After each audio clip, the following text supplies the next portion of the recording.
नमस्कार, आपका स्वागत है पर्वतवाणी लाइव में। आपके साथ मैं मीनाक्षी सा। अब 15 तारीख से नवरात्र शुरू है और इसी बीच में आपको रामलीला का मंचन भी दिखाई देगा। जगह जगह अलग अलग तरीके से रामलीला की जाती है। हर जगह उत्तराखंड में आपको गली नुक्कड़ रामलीला देखने का अनुभव ज़रूर प्राप्त होगा। लेकिन जिन लोगों को टिहरी की रामलीला देखनी है, जो करीबन 1952 की रामलीला, कुछ उसी को पुनर्जीवित करने का काम आज किया जा रहा है। यहाँ पर हमारे साथ अभिनव थापर जी हैं। नमस्कार सर। टिहरी की रामलीला आप करने जा रहे हैं, कैसा है, क्या कुछ है उसमें? एक तो ये बहुत बड़ी जिम्मेदारी है जो हमारे बुजुर्गों ने हमको सौंपी है। जैसा कि आपको विदित है कि गढ़वाल की राजधानी, पुरानी राजधानी पुरानी टिहरी हुआ करती थी और टिहरी में एक रामलीला होती थी 1952 से लगातार होती थी। और वो सब चौपाइयाँ वगैरह मंचन खुद ही हमारे बुजुर्गों ने हाथ से लिखा हुआ था, गाने उनके अपने बनाए हुए थे। तो वो गढ़वाल में काफ़ी प्रसिद्ध रामलीला थी चारों तरफ। तो वो चलती रही वो रामलीला, उसका नाम हुआ, कई कलाकार उससे बने।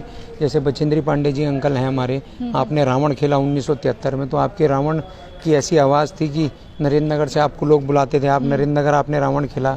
श्रीनगर और गढ़वाल में सब जगह आपका नाम था उस ज़माने में, 70s में। हम तो पैदा भी नहीं हुए थे, हमने इनका नाम अपने बुजुर्गों से सुना है। तो ये सारी चीज़ें हुई। 2002 में हमारी रामलीला लास्ट हुई पुरानी टिहरी में। लास्ट होने के बाद पुरानी टिहरी डूब गया, जलमग्न हो गया। फिर हम अपने अपने संघर्षों में लग गए जितने टिहरी विस्थापित हैं। और तो ये मतलब आपको पुरानी टिहरी की याद दिलाने वाला है जो हाँ, मतलब मंचन होता था। ये बहुत भावुक क्षण भी है। और ये डिजिटल ट्रांसफॉर्मेशन के साथ हम इसको अपनी संस्कृति को जीवित करने का प्रयास कर रहे हैं। गढ़वाल की एक चीज़, एक ये धरोहर हम खड़ी करने का प्रयास कर रहे हैं देहरादून में। तो अगर हमें ऐसी जिम्मेदारी दी है बुजुर्गों ने, तो हम कोशिश ये कर रहे हैं कुछ ऐसा हो जो उत्तराखंड में पहले कभी ना हुआ हो। तो जैसे रामलीला मैदान दिल्ली आपने सुना होगा, जहाँ पे प्रधानमंत्री जी जाते हैं, जिस तरीके का उनका मंचन होता है वैसा मंचन हम लोग करने का प्रयास कर रहे हैं। अच्छा, इसमें भाषा का क्या प्रयोग किया जा रहा है? हिंदी का किया जा रहा है, गढ़वाली का किया जा रहा है, क्या है भाषा? टिहरी में 1952 से हिंदी में ही रामलीला होती थी। अच्छा। हिंदी में रामलीला होती थी। लोग गाँव के आसपास के लोग सब आते थे, हिंदी में रामलीला खेली जाती थी, सब कुछ हिंदी में होता था।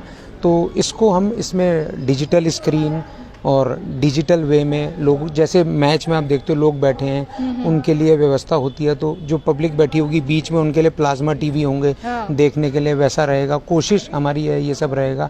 पहली बार मैं आपके माध्यम से लोगों को बताना चाह रहा हूँ, जैसे आप क्रिकेट में देखते हैं लाइव टेलीकास्ट सिस्टम होता है, बहुत सारे कैमरेज होते हैं क्रिकेट मैच में, सारा कवर करते हो, तो कई करोड़ रुपए घंटे का नेटवर्क है। वो तो नहीं है, बट उससे थोड़ा छोटा उस टाइप का लाइव टेलीकास्ट सिस्टम पहली बार हमारी एक टीम बॉम्बे से आएगी।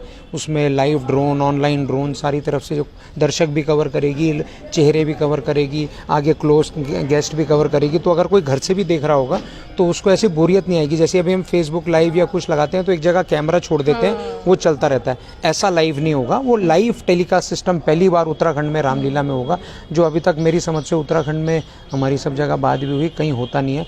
तो जब कुछ करने का प्रयास कर रहे हैं तो कुछ ऐसा कर रहे हैं कि इसलिए इस रामलीला को सब कह रहे हैं भव्य रामलीला हो रही है। अच्छा, हो कहाँ रही है? दर्शकों को बताओ, बहुत भीड़ आएगी इस रामलीला हाँ, ये रामलीला, आपने बड़ा अच्छा सवाल है, बातों बातों में हम भावुक हो गए।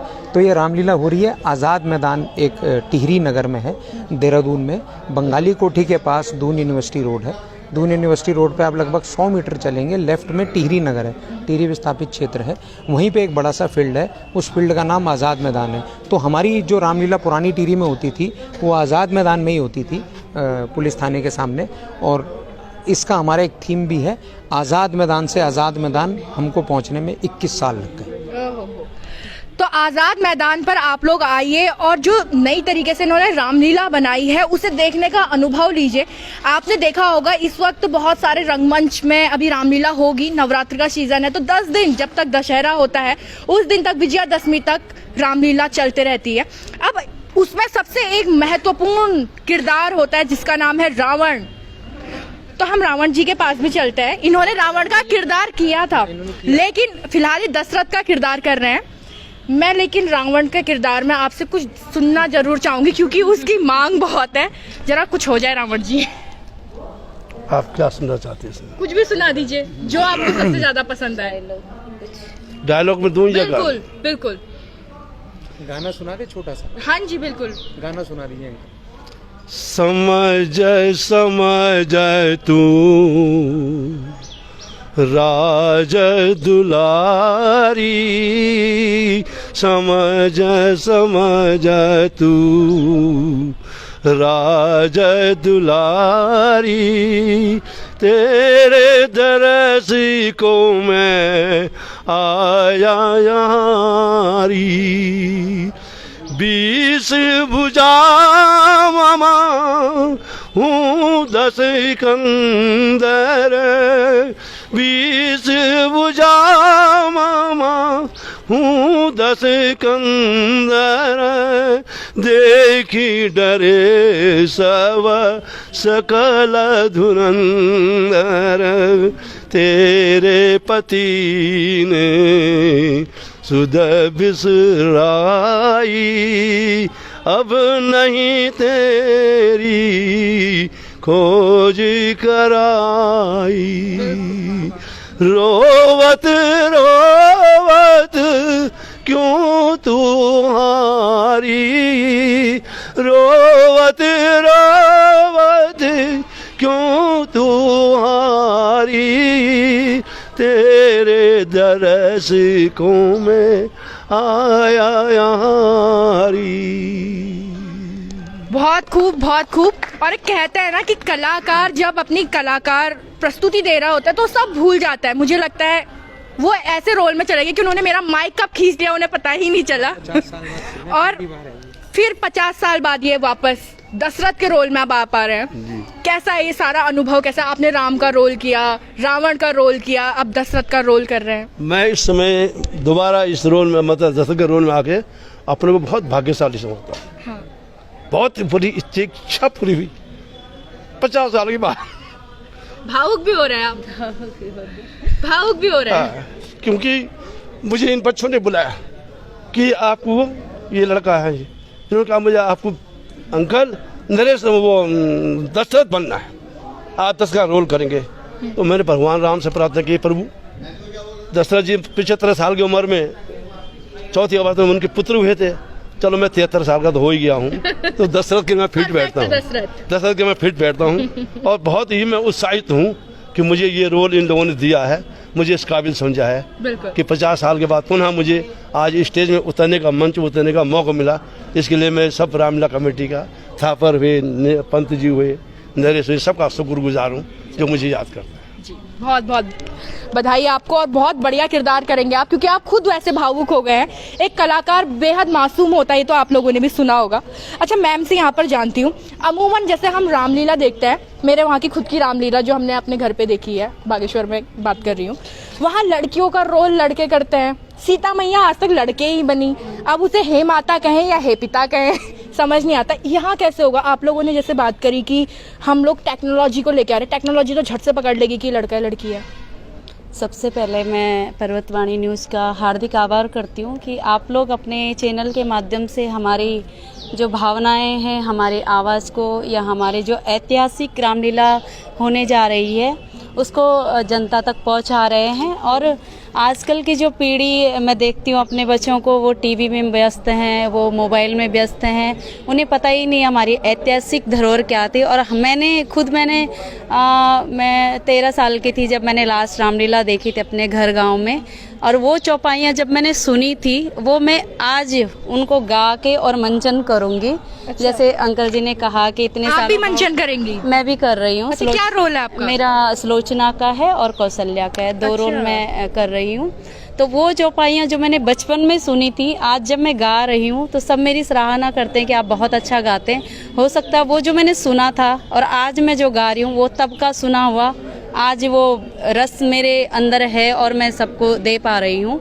तो मैं यही चाहती हूँ, और सब हमारे जो भी हमारे अध्यक्ष साहब हैं, हमारे उपाध्यक्ष साहब हैं, जो मतलब इसमें लड़की का किरदार लड़की ही कर रही है? लड़की इसमें लड़की कर रही है। और मेन इसमें अभी थोड़ा सा पहले महिलाओं को कम ये आज़ादी थी, मैं इस नज़रिया से देखती हूँ, या मैं गलत देख रही हूँ सही देख रही हूँ मैं नहीं जानती, लेकिन पहले थोड़ा सा बंधन था, इसलिए पुरुष ही उस अभिनय को निभाते थे। लेकिन आज बेटियाँ बहुत आगे हैं और सब हमारे जो पुरुष हैं उन्हें सराहना दे रही हैं बेटियों को, ऐसी बात नहीं है। बेटी और बेटे में अब कोई फ़र्क नहीं रह गया, हमें भी वो मंचन करने का मौका मिल रहा है, तो मैं यही कहना चाहूँगी। ठीक है, चलिए अभी थोड़ा सा जल्दी औरों से भी बात करेंगे।